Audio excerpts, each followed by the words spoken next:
But anyway, this is a supplementary curriculum. It does not take the place of Encounter. It goes with Encounter. Um, I wrote it in terms of thinking it would take 2 weeks. It is taking people a bit longer, but just know that's how many lessons you have. Some people say it takes more like 3 or 4 weeks. Actually, grades 3, 4B, I believe, has 20 lessons to it. So that one's a bit longer.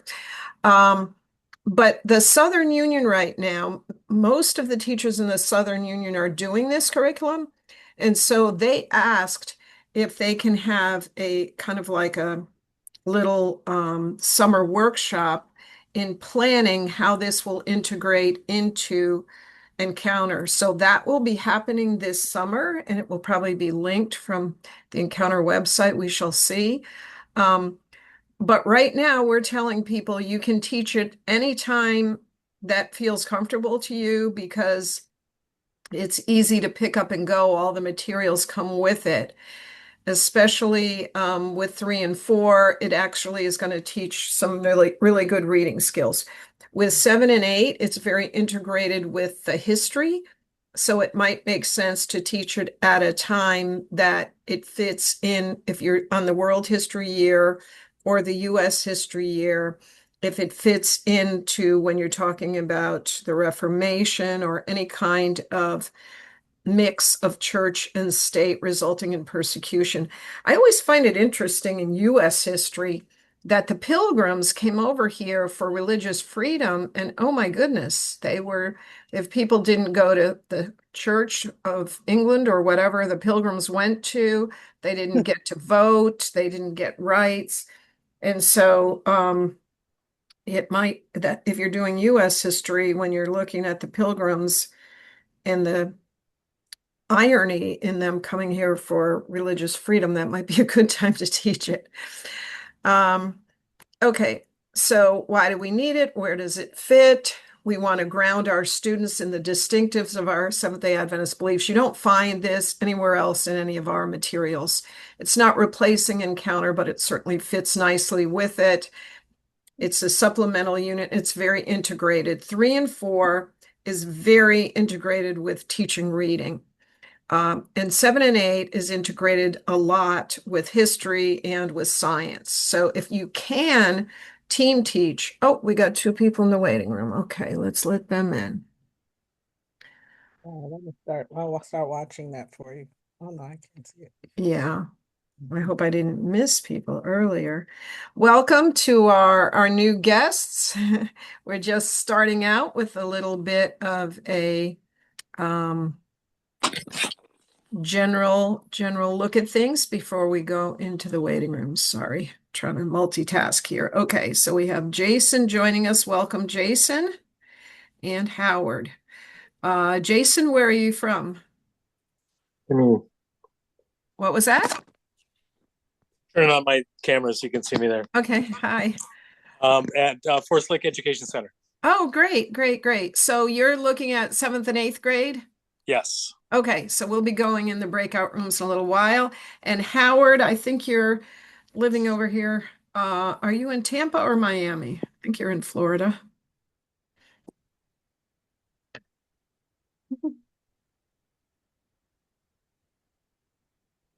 Oh, whoops, you're muted and you're not Howard. No, I'm not Howard. I'm Sandra Somerville. So I'm at the Perrine SDA school. I do grades 4 and 5 classes. Okay, okay, 4 and 5. So that'll be good. Yeah, you can be with Yvette's breakout when we break out. Good. Okay, so we're just taking a look at some general information before we go into the breakout rooms. All right. So next, if somebody asked you about the three angels' messages of Revelation 14, how much could you tell them? And we're finding that when we give these polls, the pre, people don't know too much about the topic, and then the post, it's a lot more positive. So I thought that I would give all of you a poll, and since it is anonymous, you can feel free to be as honest. Please be as honest as you can.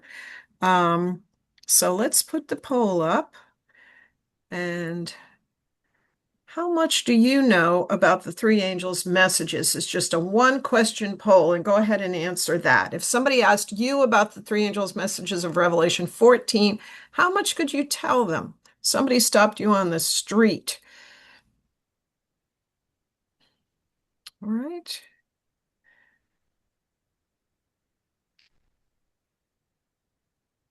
So far, it's coming out very similar to our earlier group. That's interesting. All right, we have 6 out of 7 responses, so I don't know if I'm supposed to be one of the 7, but that's not fair because that's all I've written about for the last umpteen years, 6 years. 1, 2, 3, 4, 5, 6, 7, 8 minus me is 7. Okay.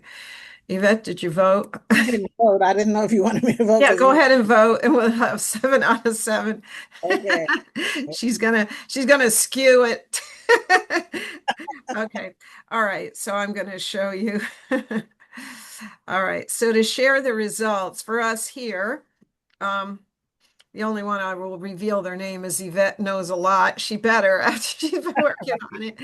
But generally, okay, so I really can't be much help at all. I know a little bit, or I have a general idea. So we have a little bit of work to do here ourselves. So this is a good thing. And I certainly couldn't tell you what angel was what before I started doing this. So yeah, it's something that is a distinctive of our church, but I think that because it's been sometimes presented in a scary way, we shy away from it a little bit, and also it's not appropriate to present it to kids in any kind of a scary way. So I think that that this is good because we've worked really hard, and I'm going to share my screen again so that kids, believe me, kids are not frightened after our lessons. They love them. They're excited. They want to do more. But we had to work very hard to get this into a form that was understandable to kids, and kids got excited about it. When we first began doing this, we would ask kids, how do you feel about the judgment? And before we began working with them, just call out what number emoji do you think that the kids picked? Or you can type it into the chat. Why doesn't everybody type into the chat? Yvette, are you able to see the chat that you could monitor that? Yes. I can do that. What was the question again? So if someone asked you right now, or no, I'm not getting to that. How do you think children responded before we began teaching them? If the question was asked of the children, how do you feel about the judgment? Which of these emojis show how you feel about the judgment? What number do you think the kids picked? Okay, someone said 7, 6, 7, 6. Okay, okay. Yeah, that's exactly right. And then when we're finished working with them, they pick the heart. So we have work to do. If we teach this in a way that scares children, we will have failed because my experience, teenagers, young adults will leave the church if they feel so much fear around it that they can't, their conscience feels so overburdened all the time and they're terrified, they're not going to stay. And if they do stay, it's really for the wrong reason. But anyway, what percentage of teachers do you think now? We also asked teachers when they were kids, how did they feel? And overwhelmingly, teachers picked the crying and the picked numbers 5, 6, and 7 for when they were children, overwhelmingly. Um, but what about now that this is just a straw poll we've taken among teachers before we've done our presentations. What percentage of teachers do you think picked numbers 5, 6, and 7? And you can go ahead and type that in. Vintage. 75, 45. Okay. Okay. Yeah, between 50 and 70. Yeah, still have those feelings. And so it's something that we need to work on. Actually, the judgment is an exciting, beautiful thing. I just preached a sermon on it in Hyattsville.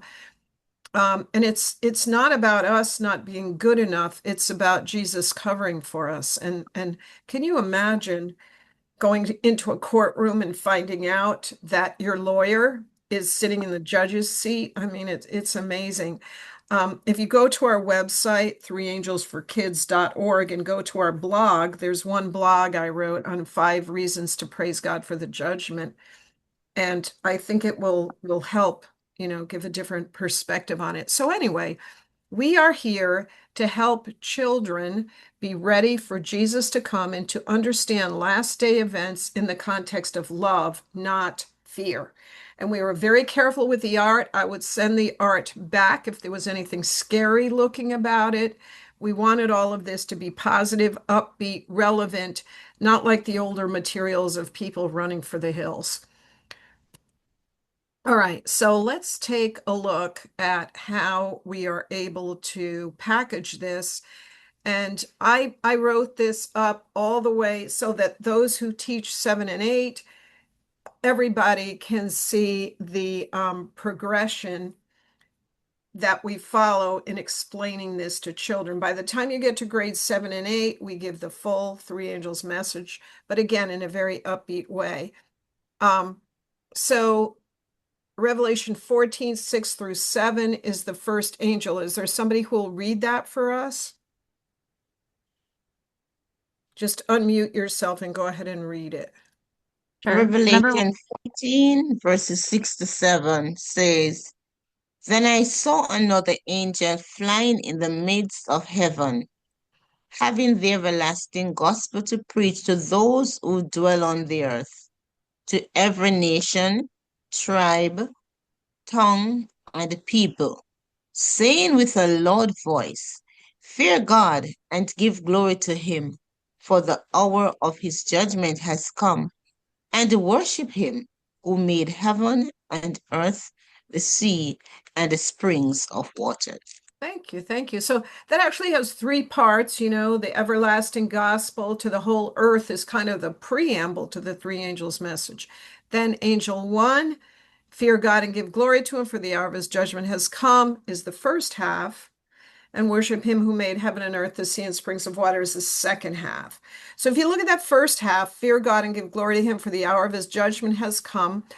The young children, we just do this very conceptually. God is always fair. Trust that he will do what's right. We don't teach young children there's going to be a judgment. Some people could be lost. Some people could be saved. And actually, we never word it that way for any level. But we're very clear when we get to 7th and 8th, but we really put the focus on Jesus' role in the judgment as our lawyer and as our judge. But the little ones, this part up here where it says Angel 1, that's part of a poster that we made for children in grades K2. And if that's a poster you're interested in, some people say they want that for adults that they know. You can always get that. Just look under the curriculum for grades K2. But God is always fair. That's the basic concept. That's what we mean by the judgment. So we don't use the word judgment for the little ones. Trust that he will do what's right. And then that second half of worship him who made heaven and earth, we say God made everything. Love, obey, and worship him. God created the world. Keep the seventh day holy to respect him. Then when you get to grades 3 and 4, we have a story based on some of this is the dad in the story is based on an actual police officer that was in one of our church districts that had conflicts over the Sabbath. So they read this story, which they find very interesting. And through that story, they begin learning the three angels' messages. So in 3 and 4, fear means to respect and obey. The Bible has a special timeline. Early Adventist believers understood the dates but got the event wrong. Jesus began his work of the judgment in 1844. And then look at number 5. That's the main thing we're trying to get across here in grades 3 and 4. Jesus' sacrifice makes our record clean. What he did is enough. Drop the mic. That's it. We worship God on the seventh day because he's our creator. So that's how the first angel. Now in grades 5 and 6, we start bringing in the missionaries. And we talk about how God's judgment is based on love, which leads to loving obedience. And then we talk about the marvels of nature and the master designer. Okay. And then 7 and 8, we build on all of that. So that's the first angel. Now let's take a look at the second angel. And Virginia, I think you were trying to read maybe before. Was that you? I'm not sure, but if you could read it. Sure, no problem. And another angel followed, saying, Babylon is fallen, that great city, because she has made all nations drink of the wine of the wrath of her fornication.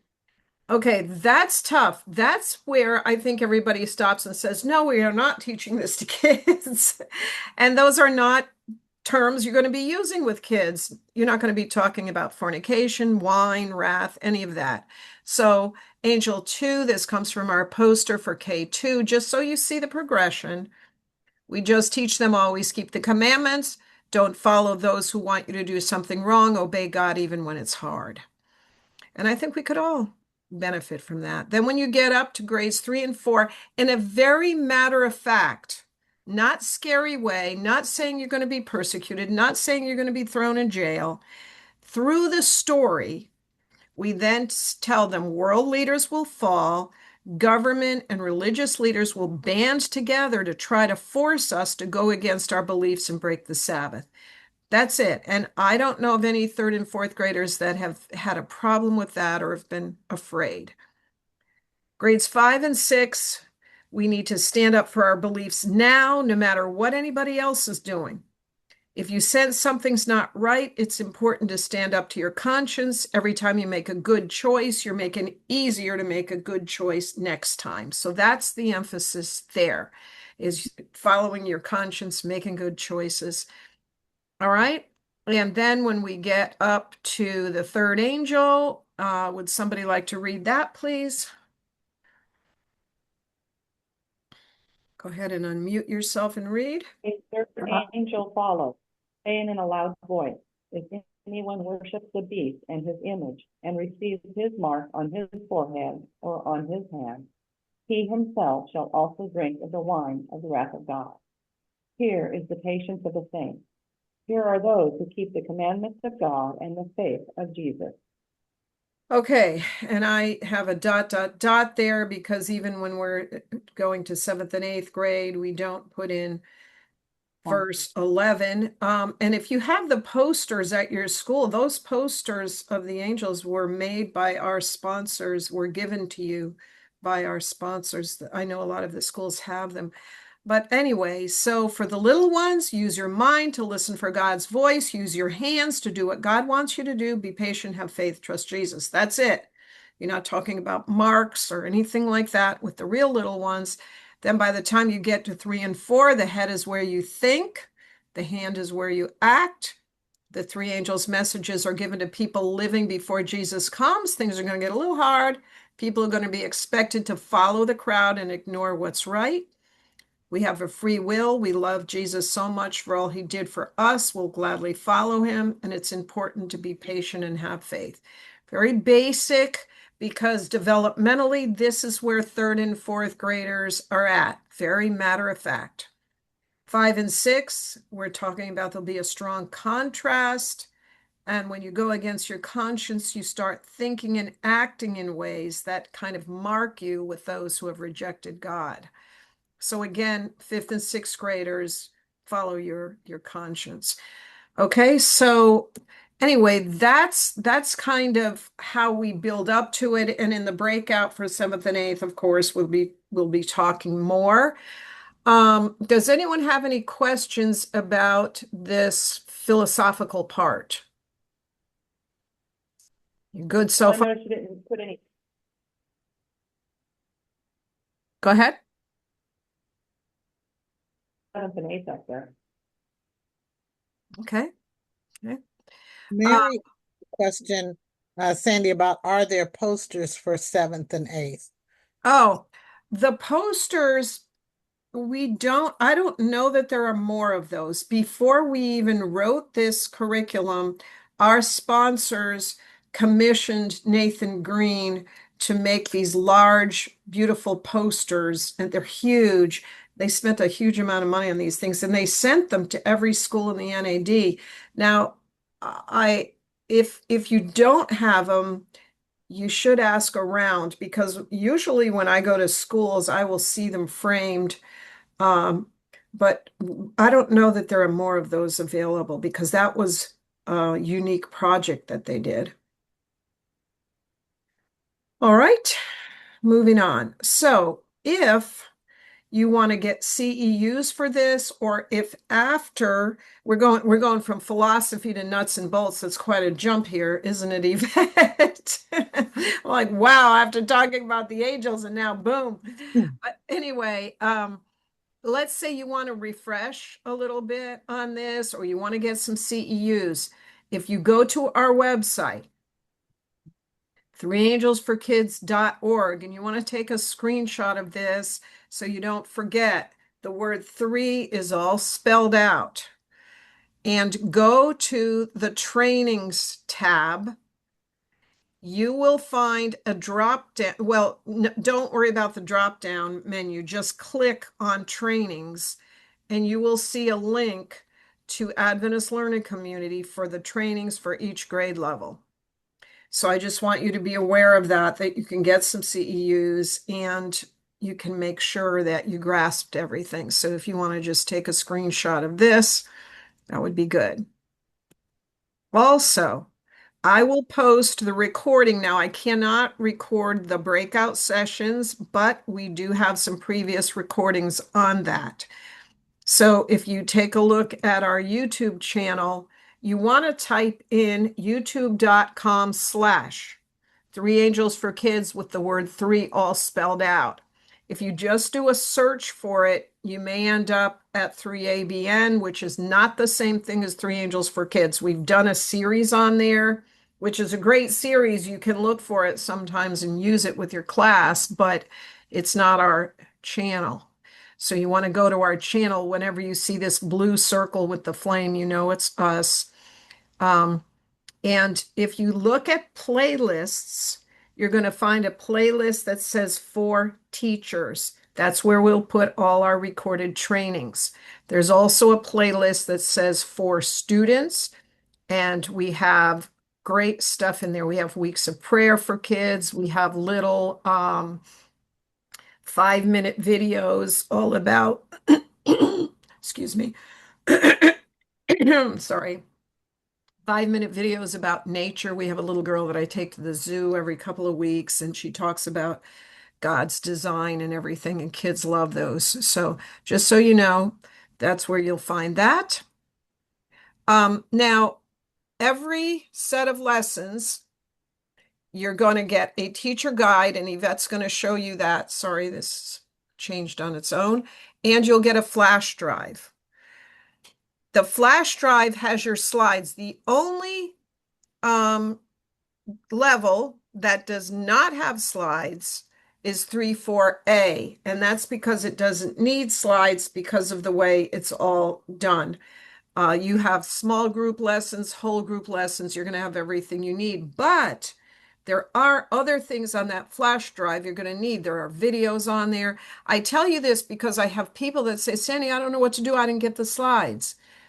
I didn't get the videos. And I'll say, did you order the teacher kit? Yes. Do you have a little plastic box?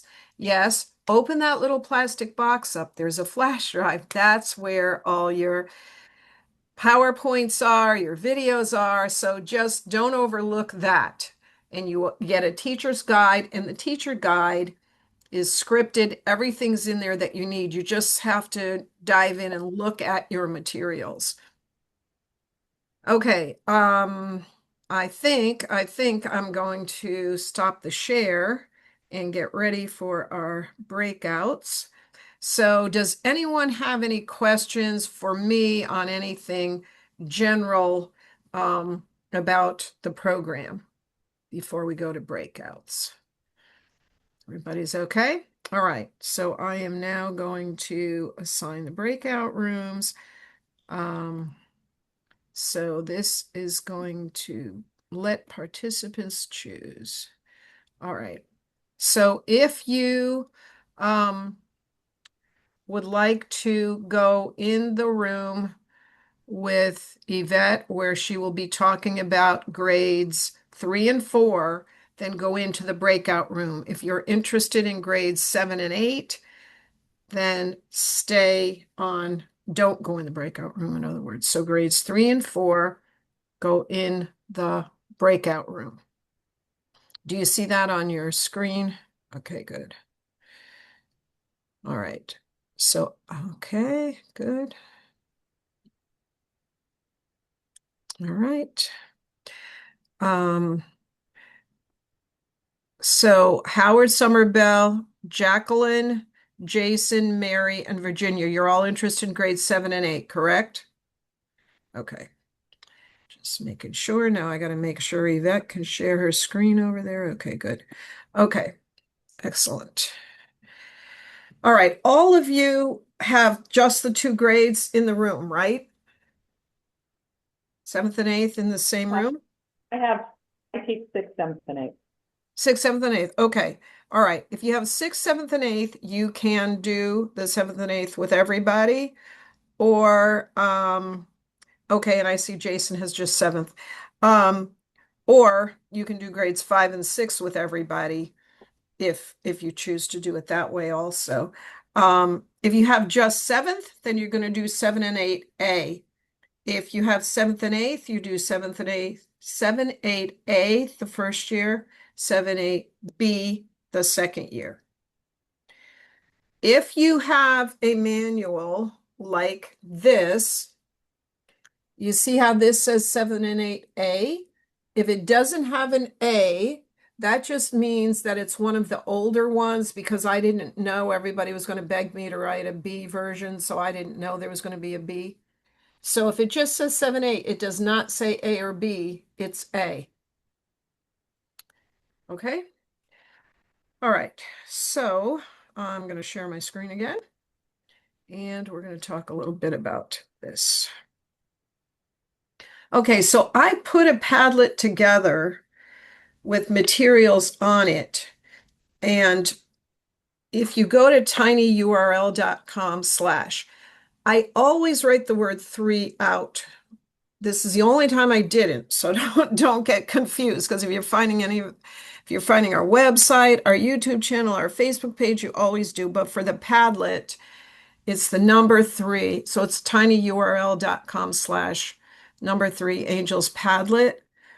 You'll find a sample of the teacher guide there, which we can work from. So just and in fact, you'll find the whole teacher guide there for 7 and 8A. You can get the teacher guide for free download on our website. The only thing is that you are going to need to get, I'm going to stop the share for a minute. You're going to need to get this for every student. This is an interactive notebook, or you could call it a journal, but it's not blank inside. So if you look at the inside, there's print on every page. So this is not something that I'm not sure that you're really seeing the print. But anyway, you cannot just say, oh, we'll just use a regular journal. This is an integral part of the 7th and 8th grade curriculum. This is written as an interactive notebook, which means that we have students doing facts on the left page, and they respond to the facts on the right page, because research shows that if students are sitting there doing nothing and a teacher is getting up there lecturing, then the only one whose brain is lighting up is the teacher. If they at least take notes, a little of it's going in, but if they respond to what they're doing, they will remember it. So again, like for example, here I have lesson 9. And on the left page, they're taking some notes on the third angel's message, but the right page says my thoughts and ideas, and they're responding in their own way. They can use color, they can use drawing, they can put their personal thoughts. So this is a very integral part of the program. I love interactive notebooks and I wanted to put it in with grade 7 and 8. So you can easily get the teacher guide. All you really need is, and you can download the slides for free. When you go to the website under curriculum, it's going to take a lot of work and it's pretty labor intensive, but you can get the teacher guide for free. You can get the slides for free if you want, or you can just buy the teacher kit. But then you need to have this for every student. When you get to 7 and 8B, they do have a book to read. It's the book that I wrote about my dad's life. Trying to see where I put it. All right, hang on one second and I will show you the book that goes with that for 7 and 8.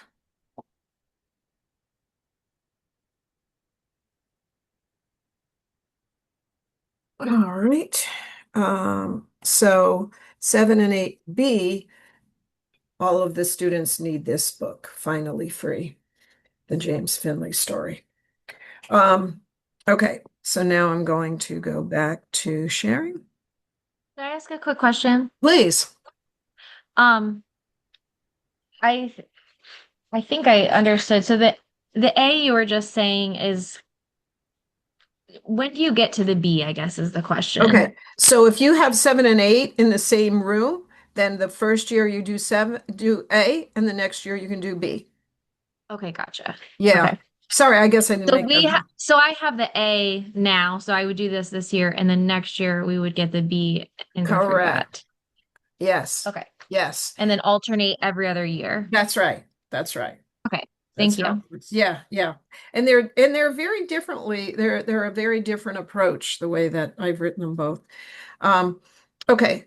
And if you have if you only teach 7th grade, then you do A, and whoever teaches 8th grade in your school, then they do B. But if you have them together, then you do an alternation. Okay. So now I'm going to go back to share. And we'll take a look at the Padlet in a bit. But this is integrated. I'm talking specifically 7 and 8A now, and B. They're integrated with Bible, language arts, science, social studies, visual arts, and I put all the standards in there. If possible, if you could team teach this with some of the lessons you're going to see are very social studies oriented, some are very science oriented. If you could team teach this, it would be wonderful. It would be very, very powerful, particularly if you could team teach with a social studies teacher. Then you could take a block of time. It would lend itself more to project-based learning. Two teachers, I've seen a social studies and a Bible teacher work together, both in the same classroom to teach this, and it's very powerful. So if you're trying to do something innovative in your school, this is a good first start. Okay, there you go. Team teaching, collaborative planning works tremendously for this. All right, so you got your teacher's guide, your slides, your student interactive notebook. Those are all the materials for 7th and 8th that you need. And again, this just shows you up close how, for example, Second Angel's message, there's facts on the page, they're writing some things down, and the other page, they're giving their thoughts, their feelings, their questions. And by the way, I paid a Seventh-day Adventist doodler to do the design on this book. So if you have kids that are doodlers, there could be money in it. Our art director knew of this artist and she's known for her doodling. So, okay, so, when you're teaching 7th graders, 8th graders, you have to keep them interested. And so I do a lot with starting out with something interesting that will then tie in.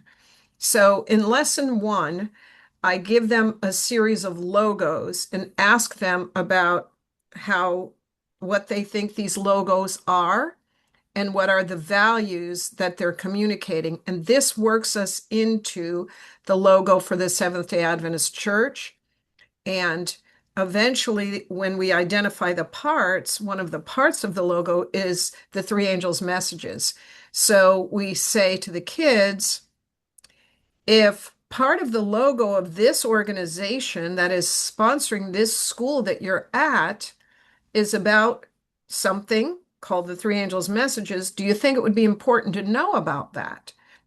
And even if the kids aren't Adventists, the point being, we've just gone through logos and they're all into, which I'm going to go through some logos with you. It's a lot of fun, but they're all into this, logos and values. And wow, you're sitting here in this building. Wouldn't you like to know what their logo stands for? So that's why I start out with logos.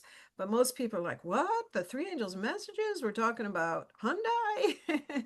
But the kids find it very interesting. So let me ask you this. What is this logo? FedEx. Yep. FedEx. And what's the hidden message in there? Do you see something in that logo that's creating a message? There's something hidden in there. The arrow. Yes. So you see the arrow between the E and the X, the blank space. So FedEx wants to be known. What is their value then that they're trying to communicate through that? Like to get you your packages quickly, I guess, or They're fast. Yeah. Yeah, they're trying to, the arrow, speed, precision, that's what they want to be known for. That arrow is going. Okay. What is this logo? that's that I it's don't a know. headset. Yeah, that's the Headset. hidden messages. It looks like a headset. Do you know the name of the company? The B wow, what's that Yeah, called? those beats. It is Beat. Beats. It is Yeah, Beats. And so their message is, look, we have headphones. People are happy. They're wearing our headphones. Okay, this is an easy one. Baskin Robbins. Yes. And what's the message there? 31 flavors. Right? So the 31 is part of the Baskin Robbins, 31 flavors. So you get all these slides on that flash drive, which is in the little plastic container, or you can download the slides for free. What's this? The Hyundai. Okay, good. Now this is not as easy to decipher what they're trying to get across with their values. You have any guesses? Hmm. Hmm. Okay, that's sort of supposed to be symbolic of a handshake, and they want to, it doesn't look that much like a handshake, but anyway, that they are friendly, warm and friendly. All right, what about this? That's the channel with the peacock. NBC, ABC, one of them. Yeah, yes, NBC. yes. And you see the peacock, the little beak. They were the first ones to introduce color TV. So this was a big deal. Do you know that I'm old enough? I shouldn't be bragging how old I am, but I remember when color TV came out. We just had black and white when I was little, and it was The Wizard of Oz was the first time that we were all, and my grandpa won a color TV, and we were all gathered around. And right when they got up to the part of Munchkinland, it turned in color, and it was an amazing thing. Yep. What about this? Pepsi. That is Pepsi. And if you look, and I put in the manual all of these, what they represent, but this was millions of dollars. It's the most recognized trademark in the world. Millions of dollars were spent on this little thing. And in 2010, they changed it so the white smile can be seen in the middle, representing happiness, which advertisers want consumers to connect with the drink. That little middle part is supposed to be a smile. Millions of dollars for that. Okay, what about this?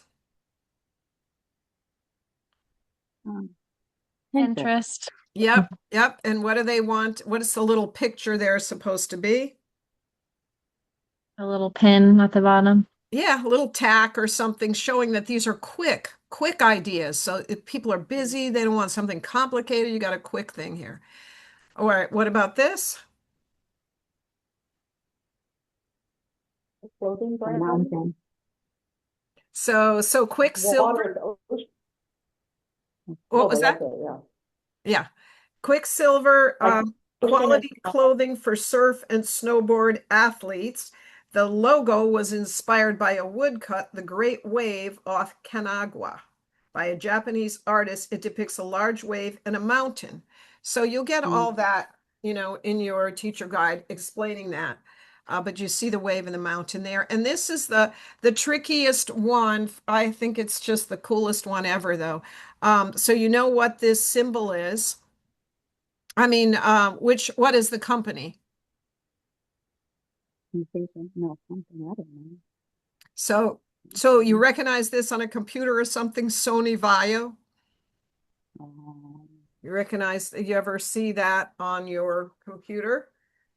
Sony Vaio is known for superior professional laptops, and the logo is the coolest thing ever. Can anyone guess what the logo is? Look at those last two symbols. What are those last two symbols? Thinking about computers. hmm. You got binary, a one and a zero.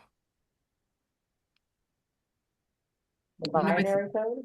yeah, so you're looking at coding, right? And then the first one is like an analog wave. So they're showing how they went from analog to digital. I think that is just so cool. Okay, what about this? Toyota. Toyota. And you can see that there's actually, if you really examine it, you could spell the whole word Toyota with that. The T, the O, the Y, the O, the T, and the A. You can just look at that and you could make each of the letters from it. Okay, so then we talk with them about how important a logo is. And you get these slides, the company's most important message, a statement about values, and you go over all this about logos, and they make their own logo. And that goes on the front cover of their interactive notebooks. Now, I piloted this in a seventh and eighth grade classroom, and it was the teacher that said, let's have them make their own logos. And the kids love that. So they put that on the front, showing what their core values are. So that gets you through. And then it works into, does anybody know what this symbol is? So then we talk about the second coming and what that means. That's part of the flame. And then the bottom part of the flame is the three angels' messages.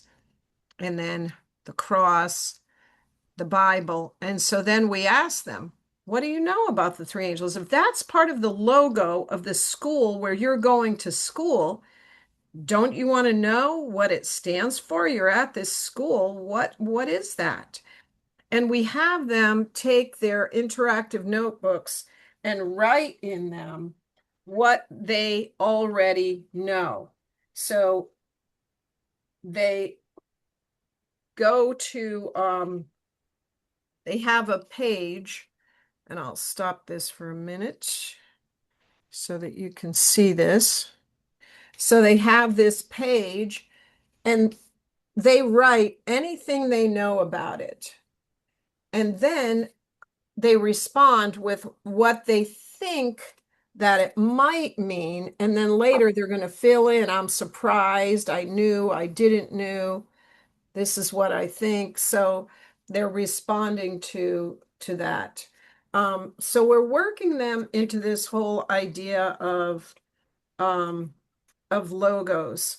And what I'm going to do now, I'm going to show you the Padlet so you see how easy it is to really work through these manuals. So let me go over. And while I'm getting that, any questions or anything like that at this point? All right. Let me just see if, okay, I should be able to. I think I have to come over. It won't let me minimize while I'm on here, so I have to come back to the website and then I can come over to the Padlet. Okay, so I want to show you the teacher guide, and I broke it up into two parts and put it on here. So in the teacher guide, you're going to have your intro. It's going to describe some of the strategies that are being used, give you your standards, and then we go right into the lesson and we jump right in. If any of you are format trained, you know about doing a connect and then bringing it in. But you see how this is laid out in the teacher guide? You see how you can see the slides right there? Can everybody see that okay? Yes? Give me a... Okay, good. Thank you. Just want to make sure because I could be going along and you don't even see it. Okay. So that lesson that I just did, it's totally laid out here. And then at the end, if I want to bridge something, I do a little video on it. You can show that little video that brings it all together, or I write the narration for you in this green box. So you have the option of playing the video, which is right there on that slide, or you can do the narration yourself by explaining this to them, either by reading it or in your own words, if you'd rather do that than have the video of me. So that's the very first lesson. And then lesson 2, you'll see it's pretty much scripted out for you. We ask them, to do a turn and share. What do you remember about logos? And then we begin talking more about these journals and introducing the part that I just told you a little bit about. Okay, once we get to lesson 3 now, we are getting into the judgment. We do a little review. We do a little review of logos and the difference between tangible and intangible. But then we start talking eventually we get in here to the story of this young boy named John Bunn. So anything, any 7th and 8th graders that have taken this curriculum, this is what they will talk about long afterwards, is this story about John Bunn. I wanted to introduce the idea that we're not always fair on this planet, and there's a lot of inequity. And it's interesting because I started writing this 6 years ago. It was before there was a lot of press on it was before there was a lot of attention being drawn to some of the inequities that we talk more about now. So I had to look around, but I found the story of this boy by the name of John Bunn, and he was probably about in the 7th grade. I wanted to find something that they could relate to. And he lived in New York City. He was at his mom's place in the apartment where he lived with his mom, and there was this bang on the door, and it was a Rikers police officer at Rikers Island, and he said that he needed to take John Bunn to the police station, which he had no idea why. He had no idea what was going on. He was treated very roughly. He was handcuffed to a pole. And he was told that he was accused of killing a Rikers Island police officer. He was actually brought to the station by a detective, Louis Scarcella. And I later looked up more on Louis Scarcella, and he has, I think 40 different people he incarcerated, and so far they found out that 20 had not done it. They found out later when DNA testing came out that these people had nothing to do with the crime. So anyway, this boy, they had to improvise because he was, just a kid. And so they had everybody sit down and hold up a number. And then Scarcella said, "It's your lucky day. Your number was picked." And so this 14-year-old boy ended up in jail, and it took 30 years for him to be exonerated. And I show them the actual slide. This is him now on the day that he was finally exonerated. And I mean, when you watch that, it just brings tears to your eyes. And if you look, there's a registry of people that have been unjustly accused. And it's just a horrendous thing to think that it could happen to a child of yours or one of your students or somebody you love, you know. So we talk about God's judgment and why God is the only fair and wise judge. Then in chapter 4, we launch our first project. There are 2 projects. The first one is that this is where it very much ties into history and social studies, because and I looked through, it doesn't matter, but I use the 2 textbooks that are generally used, you know, by Adventist classrooms. But if you use a different one, you can find the same material. But if you're doing either US history or world history, there are some words that can tie in. So at the beginning of the interactive notebook, on the inside, you just turn the page once, and I have vocabulary words. I believe that we should teach kids vocabulary words and not make this some mysterious exercise in finding out the meaning. If we're going to teach them words, teach them. So I have them go to the front of their journal and highlight the definitions, and we talk about what these definitions mean. So in the grade 7 book, there would be words like inquisition, zealot, heresy, or in grade 8, Holocaust, genocide. Those are words that are actually in their social studies books that we're going to tie in. So the first project is to find in your history book examples of times when church and state, and you have to explain what church and state mean, religion and politics basically, got all mixed together, and there was some kind of persecution. So they look through and they're going to be making a list of those things. And then eventually they will decide on a period of history that they're going to present on. And they find a period of history. So let's say they find the period of history. If you see the slide there that has the red bar, the green bar, the blue bar, and the little pieces chopped up.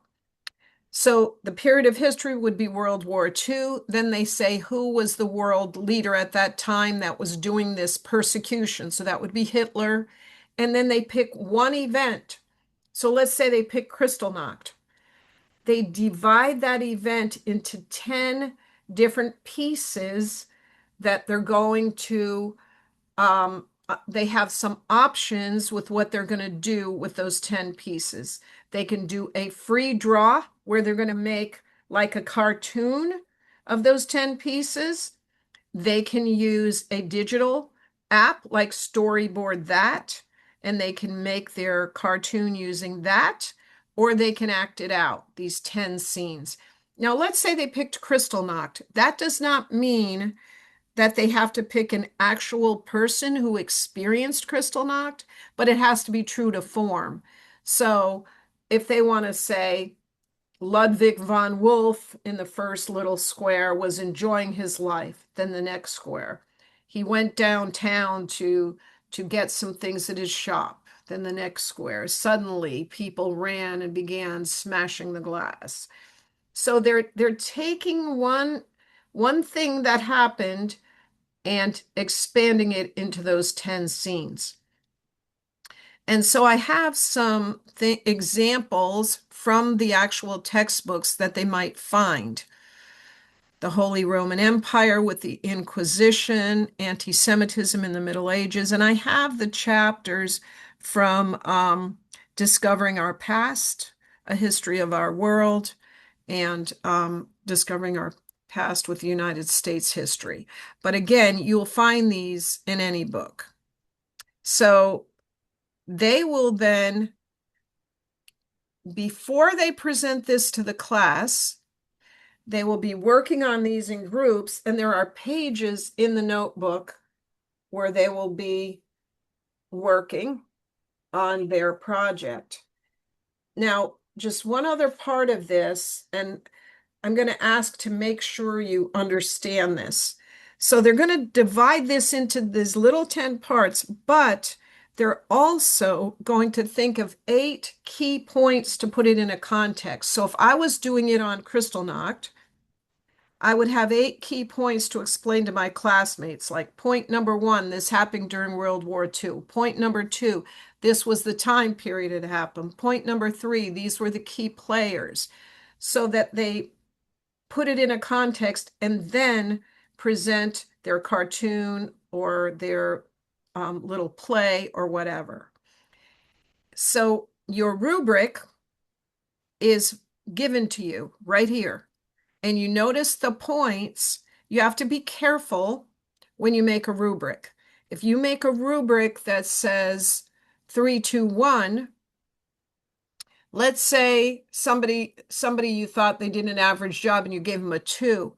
What would the percentage be? If your score was 2 out of 3, what percentage is that? 33%, 33 times something. Can you say it a little louder? You said 2 out of 3? That's Yeah. about 67%. Right. 66 and 2/3%. That's why you have to be careful when you assign points to a rubric. You need to do the percentages in your head, because if your intention was that 2 was average, 1 was low, and 3 was high, you just gave somebody a 67% if they get 2 out of 3. So that's why I did the points like this in the rubric. I did 20 because I wanted, that to be 100%. Then I did 16 for 80%. Then I did 12, and then I did 8. So think about when you're making a rubric, what you want it to equate to. And the parts of the rubric is reflections, journal, notes. Those are those broad points. When they present, the other students are going to take notes, and there are pages for that. And it's all explained there in your teacher guide. But nevertheless, there's some blank pages in here that say historical events, and the other classmates write down the 8 key points that their classmates are presenting and react to it. So when you're scoring, did they have at least 8 key points? What about the presentation? Were they clear and engaging when they were presenting those key points? When they did the illustrated history, what were their graphics like in their cartoons? What about the text? Did the wording match clearly? And how about their group? How did they act together? That's part of their score. How did they work together? Did one person do all the work? So you get the rubrics with this. So that is assigned by lesson 4, but it won't be due for a while yet. And then we keep continuing with our lessons. Any questions about that so far? So the project starts there, but you'll continue the lessons, but you'll give them also time to work on their project. Right.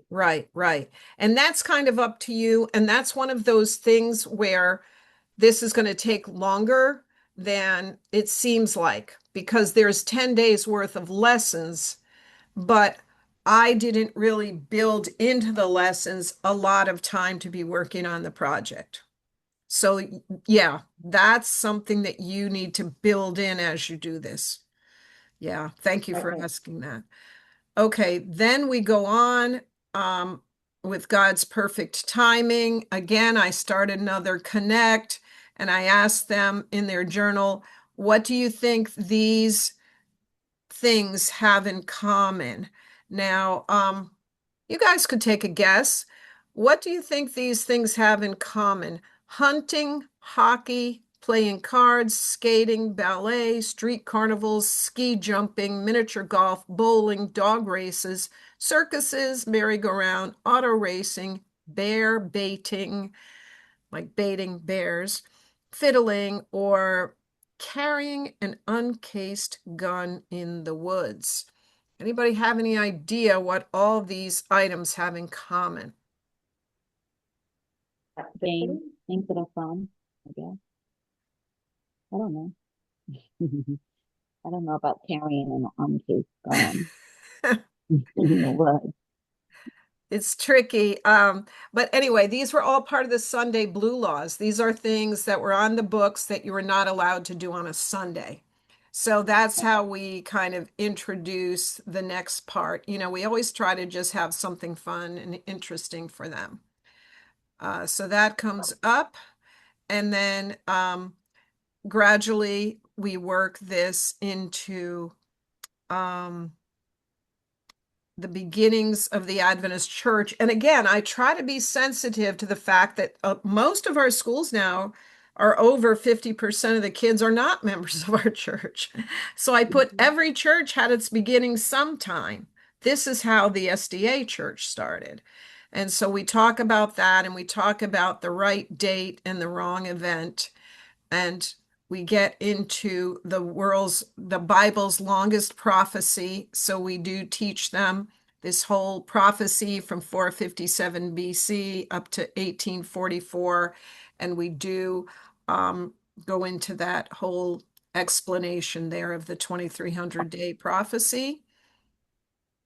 And then they can respond in any way they wish on the right part of their journal. And then again, you will always get that last part with me on the video.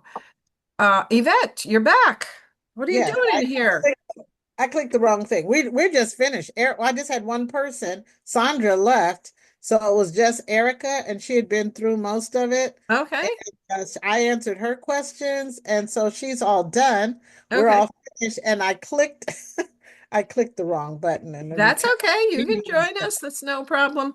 Okay, I'm going to stop the share for a minute. Okay, so that gets you launched.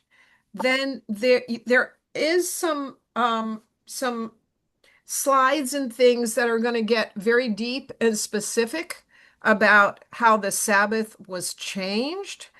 And the important thing with those slides are that it wasn't one event. It wasn't like, okay, Constantine came and so the Sabbath was changed. It happened, excuse me, over centuries and centuries of time.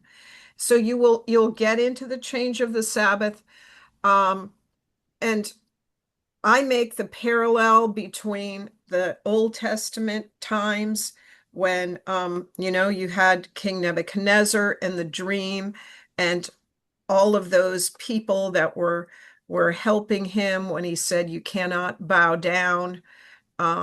He had this whole group of people who were kind of the leaders that were just following what Nebuchadnezzar said, and how that kind of parallel will happen later on in time.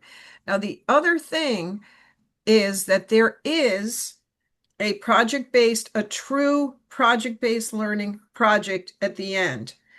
And if you have not done true project-based, this is going to be very interesting for you because it definitely gives the voice and choice to the children. Now, I'm going to have you each, why don't you write a sentence in the chat? What do you think project-based learning is? If everybody wants to just put in the chat, what do you think we mean by project-based learning?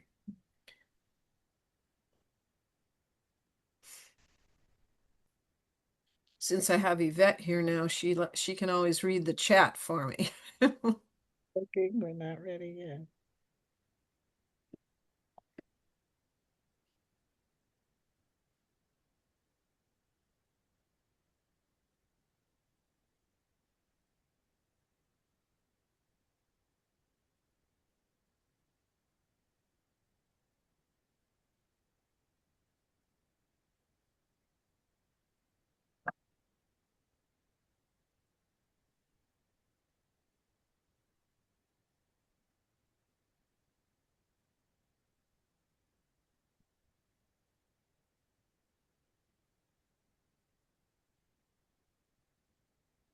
So it says Jacqueline says, an integrated project within the lesson.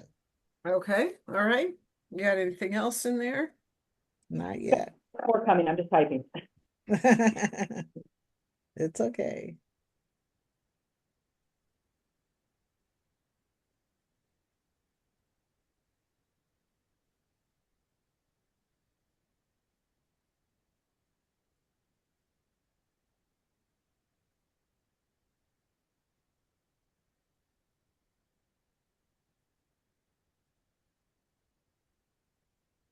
Our teachers are going to be in depth with this definition. Okay.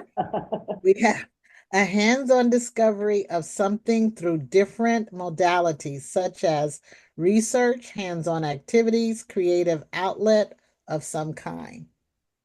Okay. Okay. That's, Is anybody else still typing?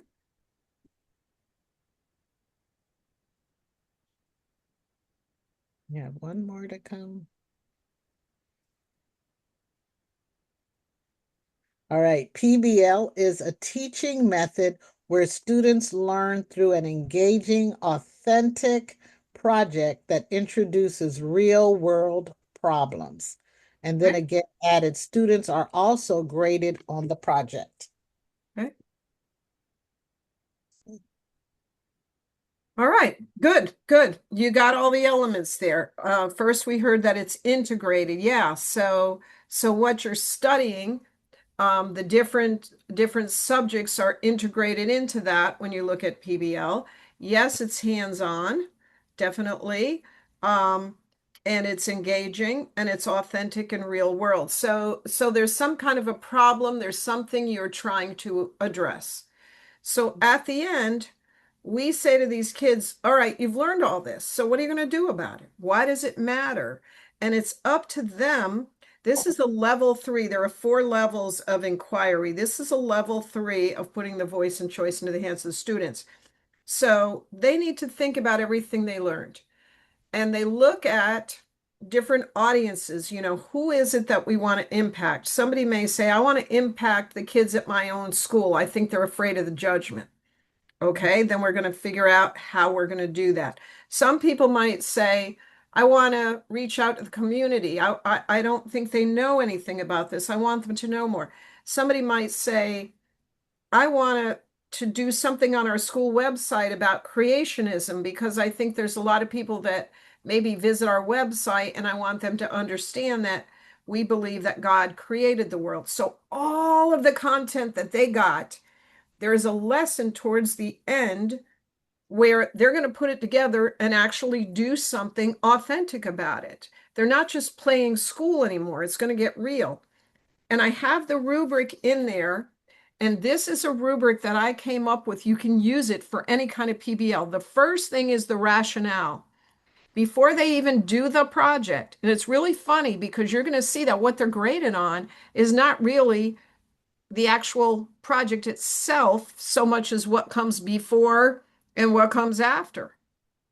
So they have to write a rationale. Why did I pick this project? Why is this important? Then before they do it, along with the rationale, they have to describe the project. This is what I want to do.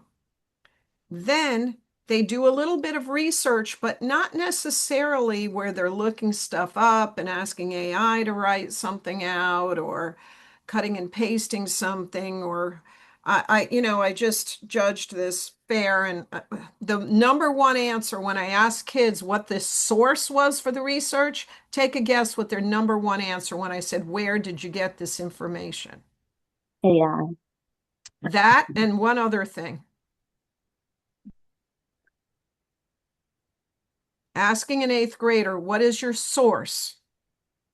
Number one Wikipedia. answer, AI and what?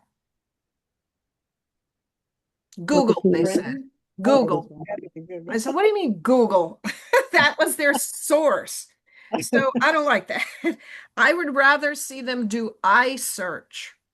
The letter capital I search. I go out and search. So that means that if I want to do something on creationism, I'm going to go and ask 5 kids in my neighborhood, do you believe God made the world? and then I'm going to write that up. I talk to 5 kids. Or if I think I want to do a little set of meetings in the community, I'm going to ask my pastor, when was the last time meetings were done? So they're going to find out something that they care about. And if they need to do a little research, it's not just to put a bunch of information out there, but it's backing up what I'm trying to do. Then, as they do the event, they're going to journal it. They're going to journal how they're doing, and then they're going to come to a conclusion saying, okay, here's where I think we need to go from here. So it's very different. It's right in their interactive notebook. You'll see it. It's in your teacher guide. So just be aware that that's coming up. That's at the very end. I don't know how many teachers have actually been brave enough to do that final project. But it's a good professional development tool also. All right. So you know a little bit about 7 and 8B. It's not going to take long at all. But 7 and 8B is based on my dad's life story. My dad never knew where he came from. Right towards the end of his life was when DNA testing was coming about. Oops, sorry. And so we were trying to figure out where he came from, but it was very challenging. But anyway, his earliest memories were from his life where he was being passed around in New York City. He had a very difficult life. But anyway, partway through his life, he learned about an Adventist family shared the Bible with him, and he was baptized when he was 33. And how he stood up for his faith through all of it, I'm able to weave into the Three Angels messages. So you get the Great Depression. He grew up during the Great Depression. You get World War II. He lied about his age when he was 17 and joined the Navy to get out of a bad home life.